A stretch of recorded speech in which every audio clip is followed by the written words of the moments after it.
আসসালামু আলাইকুম দেশবাসী, দেশের ভাইরা সকলে ভালো আছেন আশা করি। আমরা তুফানের মাঝে মতিপুর বাজারে আটকা পড়ছি, আমরা যাইতে পারতেছি না। আমরা মতিপুর বাজারে এক দোকানে অবস্থান করিতেছি। সামনে সোহেল আছে, সোহেল কিছু বলবে। আপনারা দেখতে পাচ্ছেন সোহেল এখানে নেতা মানুষ, সোহেল কিছু বলবে। আমরা দেখতে পাবো আমি সকলেই এই তুফানের মাঝে আটকা আছি, দোকানে বসে আছি মতিপুর বাজারে। আমরা যাইতে পারতেছি না, কিন্তু পর্যায়ে যাইতে পারতেছি না। আপনারা দেখতে পাচ্ছেন, আমরা দেখেন লেবার, সব লেবার আমরা এখানে বসা। আমরা আছি এখানে, দেখতে পাচ্ছেন আমার মামা এরা সবাই এখানে। আমরা এই যে আমার ছোটো ভাই ড্রাইভার ভাই এখানে আছে, অনেকে দেখেন। আমরা খুবই মানে একটা পরিস্থিতির মাঝে আছি, এমন একটা পরিস্থিতির মাঝে পারি না বাড়িতে যাবো।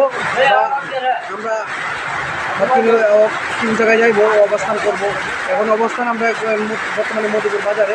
ইনশাআল্লাহ আপনারা সকলেই আমাদের জন্য দোয়া করবেন, কারণ ভাই আমরা দিন কামাই করি ভাই। আমরা পেটের যাই, আমরা এই কামে গিয়েছিলাম, এখানে আমরা রাস্তায় আটকে গেলাম।